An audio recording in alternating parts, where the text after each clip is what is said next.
Amén. Que Dios bendiga a todos aquellos valientes que estamos teniendo y están teniendo victoria en el culto en el día de hoy. Que reciban mucha gracia a aquellos también que están viéndonos y escuchándonos desde otros lugares. Vamos a abrir nuestras Biblias en el día de hoy.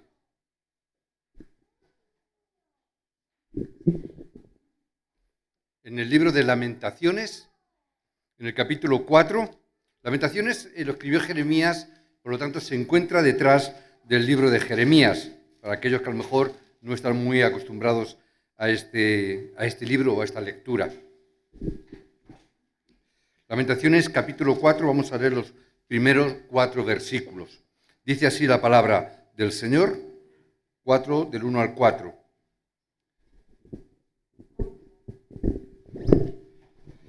Dice así: ¿Cómo se ha ennegrecido el oro? ¿Cómo el buen oro ha perdido su brillo? Las piedras del santuario están esparcidas por las encrucijadas de todas las calles. Los hijos de Sión, preciados y estimados más que el oro puro, ¿cómo son tenidos por vasijas de barro, obra de manos del alfarero? Aún los chacales dan la teta y amamantan a sus cachorros. La hija de mi pueblo es cruel como las avestruces en el desierto. La lengua del niño de pecho se pegó a su paladar por la sed. Los pequeñuelos pidieron pan y no hubo quien se lo repartiese. Con esta palabra vemos, hay muchas personas hoy en día, y debido también a lo que estamos pasando con el tema del virus, la pandemia, luego la Filomena, luego la Hortensia, ahora el Ignacio, o no sé qué toca ahora. Muchas personas esto les enfría y por todas estas cosas y por otras creen que Dios no existe y no creen en Él porque se preguntan, ¿verdad? ¿Por qué Dios permite todas estas cosas? Muchas personas que van a la iglesia también dicen que la vida de fe es muy complicada, que es muy difícil llevar una vida de fe. Es muy difícil vivirla en medio de tanto conflicto y de tanto problema. O que la iglesia también es una situación difícil, los domingos, etc. Esto a veces escucho muchas veces. No me preocuparía tanto si no fuese porque en momentos pienso que si los remanentes escuchan estas palabras, ¿qué pasaría? ¿O qué pasará si los remanentes escuchan esas palabras? ¿Qué pasará si los remanentes en nuestras casas, en nuestros hogares, escuchan estos tipos de mensajes que son sumamente negativos? Si un adulto dice algo así a los jóvenes, ¿qué pasará con esos jóvenes? ¿Qué pensarán esos jóvenes? Son palabras completamente incorrectas. Por eso, espiritualmente, esas palabras para los jóvenes son muy peligrosas. Entonces, quiero bendecir a los padres y a los que tienen remanentes a su cargo o que están cerca de ellos, que vean esta realidad con los remanentes. ¿Amén? Me gusta decir a los remanentes, y esto es una palabra también para ellos, que sin importar la relación que tengan con el pastor, o que no importa la relación que tengan con sus padres, que hay muchos remanentes que pueden tenerla más, menos, mejor, peor, lo importante es que tienen que tener victoria en su vida de fe delante de Dios, por encima de todo y de cualquier otra cosa. Solamente así es que como remanente vas a tener éxito en la vida. Transmitir esto a los remanentes. Es importante que los remanentes escuchen esto. Remanentes, no escuchéis las palabras de las personas, escuchad las palabras de Dios. No escuchéis a las personas nos equivocamos. Los pastores nos equivocamos. Los papás nos equivocamos también. Dios nunca se equivoca. Tenemos que aferrarnos a la palabra, al pacto del Evangelio de Cristo. También le quiero decir a los remanentes esta palabra, que si no estudias con el poder espiritual, va a ser imposible que podáis superar a los no creyentes. ¿Amén? Es decir, si no hacemos las cosas, incluso también esto va para los que trabajamos, ¿no? Los que tienen trabajo, si no lo hacemos espiritualmente en oración delante de Dios con el poder espiritual, no vamos a tener victoria ni éxito en nuestras vidas. ¿Por qué razón? Porque el 90% de las personas están atrapadas en la mentira. Porque el 90% de las personas o más se esfuerzan haciendo cosas incorrectas. Se esfuerzan mucho por vivir, no tienen dirección y por eso sufren mucho las personas y dicen las cosas que dicen. Por eso no escuchéis a las personas, no escuchéis lo que dice la gente. Hay gente y personas que viven de cualquier manera. Pero nosotros no vivimos de cualquier manera, somos hijos de Dios. ¿Amén? Por eso no escuchemos esas cosas. Por eso en el día de hoy tenemos que ver la corriente de la palabra de Dios, ver el camino correcto, y viendo el camino correcto, tenemos que transitar por ese camino que Dios ha preparado para cada uno de nosotros y como iglesia. ¿Amén? Tenemos que ver esa corriente. Por eso, por ejemplo, conocemos muy bien las bendiciones que recibió Jacob. Conocemos, ¿verdad? Abraham, Isaac y Jacob, el nieto de Abraham. Es la línea, ¿verdad? Entonces vemos que sus hijos, los hijos de Jacob, se esforzaban mucho por vivir sin importarles nada lo que Dios pensaba. Se esforzaban simplemente en cómo podían vivir en el presente sin importarles el futuro. El mundo nos enseña, y es lo que nos estamos viendo, que nos enseña que vivamos esforzadamente, que vivamos muy esforzadamente, sin pensar ni en el pasado ni en el futuro. Ayer en un discipulado les decía, se nos ha enseñado tanto, y sobre todo a los países pobres, sobre todo mucho en Latinoamérica, se nos ha enseñado mucho a que tenemos que trabajar mucho y esforzadamente, ¿verdad? Sobre todo a los pobres. ¿Pero tú has visto algún pobre que salga de su pobreza esforzada y trabajando mucho? Por mucho que trabajes, por mucho que te esfuerces, siempre vas a estar ahí en la pobreza, a no ser que te toque la lotería o algo por el estilo, ¿verdad que sí? Pero sí nos dicen eso, esfuérzate mucho, trabaja mucho. ¿Y qué hace la gente? Vamos a trabajar mucho y a esforzarnos mucho. Es lo que nos han enseñado. Con el Evangelio es diferente. ¿Por qué? Porque a veces las personas solo saben hacer eso. Nada más. Yo trabajo mucho, yo me esfuerzo mucho. Pero como no funciona, ¿qué hacemos? Nos ponemos a criticar. Se ponen a quejarse continuamente, como hacían los hijos de Jacob. Y se quejaban y criticaban y miraban a su hermano y decían, ¿y este qué pasa con este? ¿Por qué no funciona conmigo? ¿Y por qué sí funciona con el otro? Porque vosotros solamente estáis esforzados y trabajados, pero no habéis entendido correctamente. Por eso uno de sus hijos, solamente uno, entendió esta realidad. Y ese uno es aquel que dijo, es que Dios está conmigo. No es que yo tenga que esforzada y trabajadamente, tengo que esforzarme mucho. Sí, hay que trabajar, claro. Y hay que trabajar correctamente porque lo hacemos como para Dios. Pero lo que no puedo erradicar de mi vida es que Jehová Dios está conmigo. Porque el día que yo pierda este mensaje, yo pierda esta bendición de que Dios está conmigo, yo es que me muero. Literalmente. Me muero de angustia, me muero de miedo, me muero de ansiedad. Me muero de tantas cosas que tenemos en este mundo, de las cuales la gente se está muriendo hoy en día. Y está sufriendo con problemas mentales, y está sufriendo con temores, y está sufriendo con ansiedad. Y lo digo, y los veo, digo, no me extraña que estén en ese estado. Yo estaría peor que ellos si Dios no estuviera conmigo. Estaríamos sufriendo en esa situación. Esta persona que sabía perfectamente lo que Dios quería y dónde estaba Dios, que estaba con él, era José. José no es que hiciera una vida de fe desbordante. Recordemos que era un poquito tocanarices con los hermanos, ¿verdad? Que se iba a chivar al padre porque, oye, que los hermanos no. Es decir, no es que hiciera una vida de fe extraordinaria. Hermanos, estaba haciendo una vida de fe normal. Es una vida de fe lógica, normal. La gente dice tonterías, se preocupan por esto y por aquello, se angustian, tienen preocupaciones. ¡Eso es anormal! Es que el estar angustiado y preocupado es lo anormal. Porque si Dios está conmigo, soy anormal si me estoy preocupando. Si Dios está conmigo, ¿por qué me tengo que preocupar por el dinero? ¿Por qué entonces, si Dios está conmigo, me tengo que preocupar por el trabajo? Si Dios está conmigo, ¿por qué me tengo que angustiar y preocupar por la salud? Eso es anormal si Dios está conmigo. ¿Por qué me voy a angustiar por la situación del COVID? ¿Por qué me voy a angustiar por la situación de esto o la situación de lo otro? Si Dios está conmigo, eso es lo verdaderamente anormal. Eso es lo que no es lógico. José veía las cosas de una forma normal. Dios está conmigo, ya está, no pasa nada. Dios está conmigo. Por eso el pueblo de Israel llegó a ser esclavo. Por eso es que José fue esclavo también, pero al final llegó a ser el faraón o el gobernador de Egipto. Llegó a ser el gobernador más importante de esa época. Ahora, pasó el tiempo. José murió, Faraón también murió, pasaron 400 años e Israel llegó a ser un pueblo pobre y esclavizado por Egipto. ¿Cuándo? Cuando perdemos el Evangelio.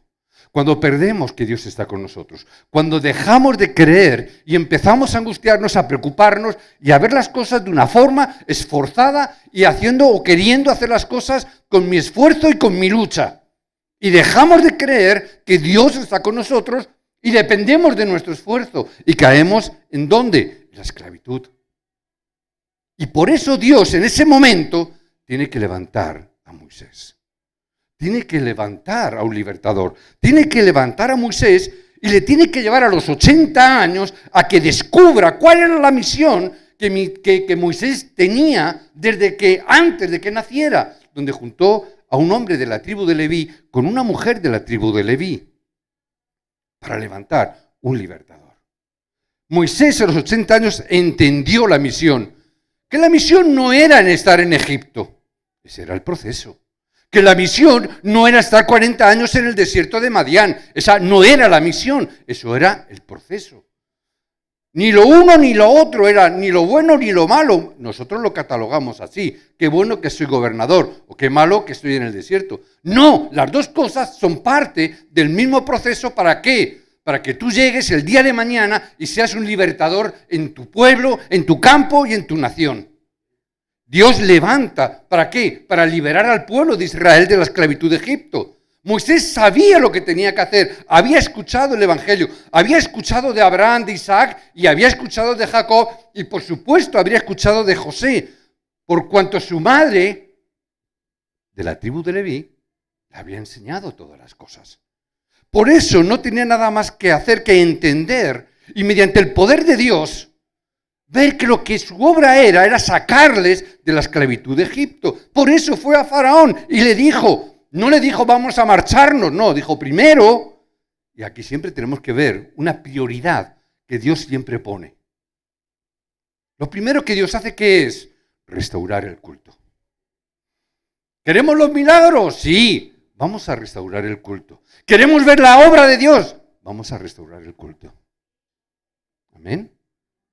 Y les hace restaurar el culto. Deja a mi pueblo ir. ¿A dónde? A que demos culto en el desierto. A que hagamos sacrificio de sangre. Pero ¿qué ocurre? Las personas, la gente no entiende cuando se les habla de sacrificio de sangre. ¿Verdad que no? Si nosotros hoy habláramos a la gente de sacrificio de sangre de un cordero, diríamos, o se les ha ido la olla o son musulmanes. Que sabéis que los musulmanes una vez al año degollan a los corderos, porque es la fiesta, no recuerdo qué nombre. ¿Verdad? Que en sus países incluso lo hacen por las calles. Pero hoy en día en nuestra sociedad, hablar de sacrificio de sangre, de un derramamiento, de un cordero, no nos encaja. En aquel entonces tampoco lo entendieron. La mayoría de las personas no entendieron esto. Nadie lo entendió. Como hoy mucha gente no lo está entendiendo.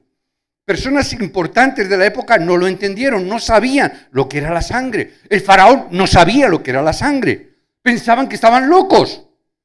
Están esclavos y quieren ir al desierto a dar culto a Dios, a hacer un sacrificio de sangre. Esta gente está loca. Es más, pensaron, esta gente es que está muy ociosa. Les sobra tiempo. Vamos a hacer que trabajen más. Vamos a hacer que el comer les sea más costoso y más esforzadamente. Vamos a hacerles que trabajen más. ¿Para qué? ¿Veis la estrategia de Faraón? Que trabajen más, que se esfuercen más. ¿Por qué? Cuanto más trabajo, cuanto más me esfuerzo, más pierdo la dirección de Dios. Más me centro en las cosas del mundo. Más me centro en las cosas que el diablo quiere que estemos centrados.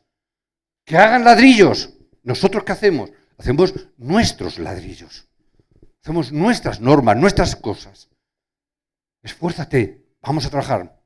Más, ¿por qué? Porque ahora queremos ladrillos. ¿Para qué? Porque me voy a construir una casa más grande, un coche más grande, una televisión más grande, un teléfono más grande.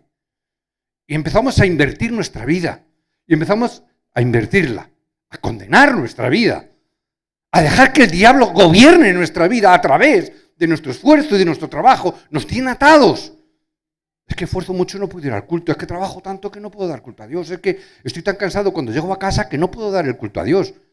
Pues hermano, cuestiónate. Cuestiónate. ¿Qué es lo más importante? Cuestiónate. Y empieza a preguntarte, ¿realmente este trabajo me lo ha dado Dios o quién me lo ha dado? A veces pensamos, no es que Dios me ha dado un trabajo. Cuidado. Que a veces el diablo también da trabajos. Y el diablo incluso puede hacer que hasta te toque la lotería, fíjate lo que te digo, para hacerte perder lo más importante. Todo esto, ¿para qué? Para que no veamos el plan y el propósito de Dios. Hasta que podamos ver. Y Moisés vio, y el pueblo vio, que cuando pusieron la sangre en los dinteles de la puerta, es decir, cuando celebramos la Pascua, cuando celebramos culto a Dios, es que podemos tener la libertad de salir de esclavitud. Cuando damos ofreciendo culto a través de la sangre de Jesucristo. Amén.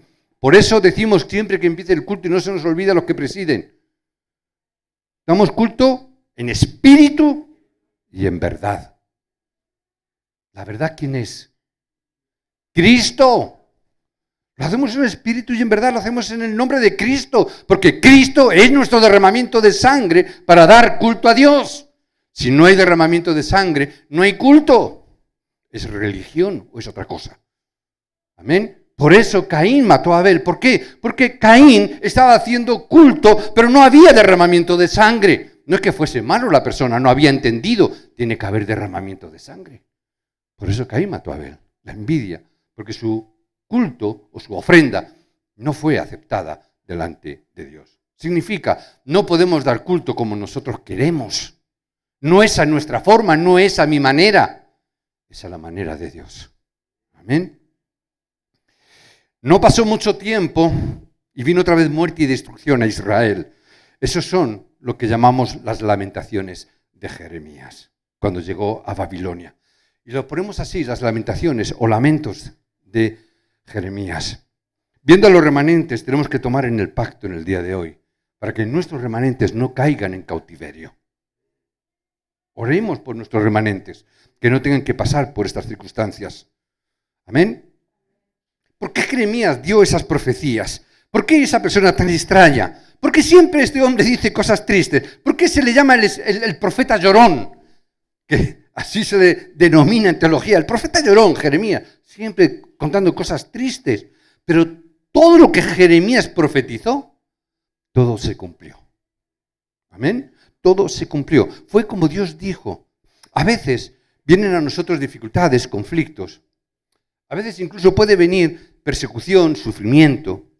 Incluso si es aún más grave, viene una gran tribulación.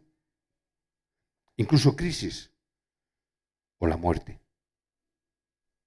Puede venir, ¿verdad? Pero Jeremías, que tenía la respuesta, no tenía temor por nada y por ninguna de estas cosas. Sabía que su vida corría peligro porque lo que estaba diciendo era muy negativo para el pueblo. Sedequías, que también estaba con la oreja puesta, a ver qué dice el pavo este. A ver qué va a decir este profeta. Tenía esa situación, pero sabía que era la palabra que Dios le había dado. En ese momento, en ese corto momento, en ese corto tiempo, pueden venir respuestas a nuestras vidas, respuestas de 100 años por adelantado a nuestra vida, como fue en el caso de Jeremías. Si escuchamos la palabra de Dios. Parece increíble, pero solo tenemos que ver la Biblia o la historia. Las personas que tienen el Evangelio, antes de hacer otra cosa, lo más importante, antes de hacer nada otra cosa, cualquier otra cosa, lo primero siempre es la obra de Dios. No importa lo que pueda acontecer o ocurrir. Si José fue como esclavo, cuando fue como esclavo, si José hubiese pensado en escapar, nunca habría tenido éxito. Pero el que dijo, yo soy un remanente. Yo no puedo escapar de la situación, yo no puedo escapar de la crisis. No debo, no quiero escapar, porque soy un remanente que poseo el Evangelio. Y si tengo que ir como esclavo, iré. Y si tengo que ir a la cárcel, iré. Porque Dios está conmigo, yo soy un remanente, yo tengo el Evangelio y conozco el Evangelio. Y aun en esos momentos y en esas circunstancias, en las cuales podamos estar viviendo todo como nuestra cárcel o como nuestra esclavitud, en el problema que cada uno pueda llegar a tener, yo pregunto, ¿Dios no tendrá un plan por el cual Dios me ha enviado aquí? ¿Dios no tendrá un plan por el cual vengas del país que hayas venido? ¿No tendrá Dios un plan aquí? ¿Será casualidad? ¿Será el azar? ¿Será la suerte? ¿Qué será? ¿No será que Dios tiene un plan para que estemos hoy aquí en la calle de la Paloma 16 a las 1:03? ¿No Dios tiene un plan en el día de hoy, ahora, para cada uno de nosotros? ¿O habrá sido un error? ¿O habrá sido un error de Dios? Si perdemos esto, perdemos la misión. Y si perdemos la misión, lo perdemos todo. Si perdemos todo, significa que estamos perdiendo nuestra identidad. Si no entiendo esto, estoy perdiendo mi existencia. ¿Para qué existo? El sentido de mi existencia. ¿Para qué entonces? Si no estoy entendiendo. ¿Para qué me vale la vida de Moisés si Moisés no entendió que tenía que bajar a Faraón, a Egipto? ¿Para qué me sirve la vida de Moisés? Si José no hubiera entendido para qué estaba en ese lugar de Egipto, ¿de qué me hubiera valido José? ¿De qué? No hubiera valido para nada, absolutamente. Moisés hubiera muerto en Madián. Sí, a lo mejor habría tenido éxito con las ovejas. Se hubiera hecho un pastor a lo mejor importante. Habría tenido hijos, etcétera, etcétera, ¿vale? Habría vivido su vida, pero el pueblo de Israel seguiría estando en esclavitud. O quizás no, porque hubiera levantado a otro remanente, ¿verdad? Porque el plan y la voluntad de Dios sí o sí se va a cumplir. Lo único que a lo mejor en vez de Moisés sería Aarón, o vete a saber quién. Tenemos que ver esto. Si yo no entiendo la misión, si yo no entiendo por el cual Dios me ha llamado, aunque sean tiempos de dificultad como Jeremías, tiempos difíciles como Jeremías, si yo no entiendo para qué Dios me ha llamado, ¿para qué quiero la Biblia? ¿Para qué me hace falta la Biblia? Como libro no está mal, pero ¿para qué me hace falta la Biblia? ¿Para qué me hace falta entonces un templo? ¿Para qué nos hace falta un local? Hoy está esto muy en boga, ¿no? Ahora con el tema de la pandemia, pues muchos creyentes se lo están planteando. ¿Para qué un local? Si podemos tener culto por internet. Creyentes se lo están planteando. ¿Es aceptable el pensamiento? Bueno, es un pensamiento. Si no entiendo la misión, ¿para qué quiero el templo? Si no entiendo la misión, ¿para qué quiero seminarios? Si no entiendo la misión, ¿para qué quiero respuestas? Si no entiendo la misión, ¿para qué quiero el poder? Si no entiendo la misión, ¿para qué yo necesito tener respuestas y poder en mi vida? Si no tengo la misión, ¿para qué quiero la salud? Si no tengo la misión, ¿para qué quiero la economía? Si no tengo la misión, ¿para qué quiero la casa, el coche, el teléfono, todas las cosas que tenemos, las tablets, los móviles? ¿Para qué lo quiero si no tengo la misión? Si no tengo misión, me sobra todo, me da igual todo. ¿Qué más da si no tengo la misión? Si no vamos a hacer la misión de Dios, ¿para qué todo esto? ¿Para qué? El culto es importante. Muchas personas pierden lo importante y al final vienen graves problemas. Porque pierden lo importante, pierden la dirección, pierden el camino. Jeremías no se movió en medio de las dificultades porque sabía y conocía todo esto. Y sabía su misión y sabía todo lo que él tenía que hacer. Él descubrió, Jeremías descubrió el plan de Dios. ¿Amén? Decidme un amén. Que sepa que estáis ahí, en los poquitos que estamos. ¿Pero por qué? Porque es lo más importante. Jeremías pudo entender esa situación y vio y descubrió el plan de Dios. Y cuando descubrió el plan de Dios, lo que hizo fue reflexionar sobre sus propias debilidades. Pero si yo soy un niño, si yo no tengo capacidad, si vemos el llamado de Jeremías en el capítulo 1, si soy un niño que apenas sé hablar, si yo no sé hacer muchas cosas, soy muy insignificante. Se analizó a sí mismo, se dio cuenta de una cosa. Pero llegó a esta conclusión: si estoy cautivo en Babilonia, Jeremías no era de Babilonia, ¿verdad? Pero dijo, si Dios me ha traído a Babilonia, aunque haya sido en cautiverio, tengo que entender que es el momento de la evangelización de Babilonia. Es el momento de evangelizar Babilonia. Entendió ese momento. Daniel, entendió lo mismo. ¿Cómo yo he venido aquí con mis 3 amigos? Somos jovencitos, somos apenas adolescentes. Los adultos lo hacían de manera incorrecta y se vieron que estaban solos. Pero ¿qué es lo que vio Daniel? Daniel entendió una cosa: solo tengo que estar delante de la presencia de Dios. Nada más. Daniel, estando quieto, sin hacer nada extraordinario, hizo lo normal. ¿Qué es lo normal? Tener sus 3 tiempos de oración.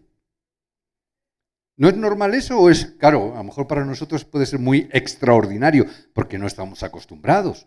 Pero ¿qué era lo normal? Tener sus 3 tiempos de oración. ¿Qué era lo normal? Confiar en Dios. ¿Qué era lo normal? No caer en la idolatría. ¿Cómo yo voy a caer en la idolatría si Dios está conmigo? ¿Qué es lo que hicieron? Nada extraordinario. Estando quieto, fue gobernador. Y otros gobernadores le tendieron una trampa. Vamos a hacer esto porque nos está haciendo la competencia. Se está ganando el favor del rey. ¿Pero qué ocurrió? Llegó a ser jefe de todos ellos. Dios le puso por encima de todos los gobernadores, la persona más importante. Hasta incluso el rey llegó a decir, Daniel, siervo del gran Dios. Hasta el rey reconoció que Dios estaba con Daniel, que era siervo de Dios. Tenemos que recibir, hermanos, esta clase de bendición, porque somos remanentes de Dios. Tenemos que recibir estas bendiciones.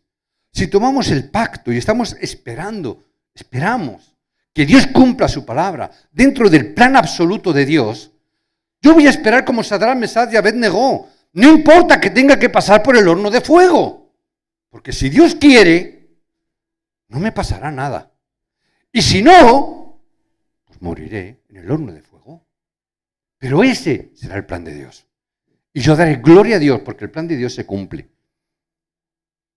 Hermanos, la realidad es esa. No podemos llegar y decir, porque tengo una enfermedad, me llegan y me dicen, no te preocupes que eso no es nada. No, para ti no. El que lo tengo soy yo. ¿Verdad? No, pero Dios es bueno, ya verás. Hermano, en este COVID-19, en esta pandemia, el otro día nos decían en Valencia, hay muchos pastores que están en la UBI, en la UCI. Hay pastores que están falleciendo. Hay esposas de pastores que están falleciendo. ¿Qué pasa? ¿Que Dios no estaba con ellos? ¿Es que Dios no estaba con estos pastores? ¿Es que Dios no estaba con estos misioneros? ¿Es que Dios no estaba con estas mujeres de pastores, con estos obreros, con estos creyentes que también han fallecido sin ser pastores, o obreros, líderes, o creyentes simplemente? ¿Dios no estaba con ellos? Claro que sí. Pero estaban dentro del plan de Dios. Y llega un momento que el plan de Dios también pasa, a Dios gracias, a que vayamos a su presencia. Entonces diremos, también esto era el plan de Dios. Y el plan de Dios se cumple. Viva o no viva. Tenga o no tenga salud. Tenga o no tenga economía. Tenga o no tenga nada. El plan de Dios se cumple. Y el reino de los cielos se establece. Por eso, tomemos el pacto, confesamos correctamente, seremos como Esther, hablaré con el rey, es que te va a costar la vida, pues moriré, pero tengo que estar delante del rey, tengo que proclamar esta palabra. Por eso, Jeremías recibió ese verdadero consuelo y la fortaleza de parte de Dios. No tengo más tiempo para continuar, pero leamos Jeremías 33:1, la palabra de Dios vino a Jeremías por segunda vez, allí encontró la palabra concreta. Es lo que tenemos que buscar en el día de hoy. La palabra concreta para nuestra vida. Versículo 2 de Jeremías 33. Esto es lo que dice el Señor. Así ha dicho Jehová. Jehová es su nombre. Él lo hará. ¿Quién lo hará? Aquel que ha hecho los cielos y la tierra. Aquel que ha tomado el confinamiento de los cielos. Él lo hará. ¿Quién lo va a hacer? ¿Tú o yo? Dios lo hará. Por eso, estemos quietos en el pacto y en la presencia de Dios, porque Dios mismo lo hará. Por eso Él dice, clama a mí, yo te responderé. El que lo hace todas las cosas, el que creó los cielos y la tierra, yo contestaré y te enseñaré. Y tenemos que recibir lo que Dios tiene para nosotros en este día. Cosas ocultas que no conocemos hoy todavía. Pero pastor, son muchos años los que llevamos, sí, y yo más. Y estudiando la palabra y estudiando esto, pero aún sé que Dios tiene cosas mayores que todavía aún no conozco. Que Dios tiene para revelarnos a nosotros en el día de hoy. Jeremías se aferró a esta palabra, clama a mí. Jeremías se aferró. Yo me aferro a esta palabra también. Señor, enséñame todavía las cosas grandes y ocultas que tienes para mí. Enséñame lo que tienes todavía. Esa buena voluntad que tienes, ese plan de sanidad, ese plan de victoria, ese plan de gozo, ese plan de verdad. Señor, tienes tantas cosas todavía para nosotros que yo quiero estar dentro de ese plan y dentro de esa voluntad de Dios. Lamentaciones 4:1, termino con este versículo, al final dijo, ¿el color del oro puede cambiar? ¿El oro puede cambiar? Nos está diciendo eso, nada puede hacerlo cambiar. Han pasado cosas, es verdad. Cosas que no tienen lógica, pero nunca Dios permitirá que cambiemos ni seamos destruidos. Nunca, jamás. Dice la palabra, no los amamantaron. Significa, no les dieron vida. Dios nos está levantando para que demos vida a nuestros remanentes, que demos vida en nuestro campo, que demos vida en nuestros trabajos, que demos vida en los lugares donde estamos. En aquel tiempo no les daban pan, no les daban comida diaria, los niños morían. Incluso llegaron a comerse a sus propios hijos, porque no había alimento en el pueblo. Hermanos, necesitamos esta palabra. Necesitamos dar alimento al pueblo. Necesitamos que los padres den alimento a los remanentes, porque si no, os comeréis a vuestros hijos. Necesitamos dar el alimento vivo. Os bendigo en el nombre de Jesucristo en el día de hoy, que tomemos fuertemente este pacto delante de Dios, que tomemos esta palabra. Yo soy un hijo de Dios. El hijo de Dios no tiene más que recibir la bendición de la Pascua, que vence la oscuridad. Amén. La bendición de la Pascua está en vosotros, remanentes. Esta bendición quiebra todo poder de la oscuridad. Hoy, con el poder del Pentecostés, con el reino de Dios, a través del poder de Dios, vamos a salvar los lugares donde el Evangelio no está funcionando. Tomar esta palabra, tomar este pacto, allá donde yo estoy, con el poder de Dios, con el poder del Pentecostés, que provee de todo lo necesario como proveyó en el desierto, va a proveer en mi trabajo, en mi casa, en mi finca, en mi barrio, donde estés, con el poder de Dios. Ese es el verdadero Pentecostés en el día de hoy. Que en tu trabajo, en tu lugar, se manifieste la obra del desierto. Que se manifiesten las obras que Dios hizo. Con las bendiciones del trono celestial, voy a ayudar a las personas que están en este mundo, perdidas, desorientadas, en caos, en confusión. Es la fiesta de la cosecha. Vamos a proveer alimento para el pueblo. Vamos a proveer de manera obvia, transmitir la palabra, transmitir el gozo de estas bendiciones. Tomemos este pacto en el nombre de Jesucristo. Os bendigo que en esta semana, hermanos, cambiemos nuestro lenguaje. Tengamos el lenguaje de la vida, tengamos el lenguaje del gozo, tengamos el lenguaje que Dios nos ha dado, la bendición eterna. Que lo transmitamos a nuestros familiares, a nuestros hijos, a las personas que están a nuestro alrededor. ¿Amén? ¿Qué somos? Hijos de Dios. Somos remanentes que tenemos la bendición de la Pascua, la bendición de la sangre de Cristo. ¿Alguien te puede parar o hacer frente con esto? No te dejes engañar por las personas. Dios os bendiga en esta semana.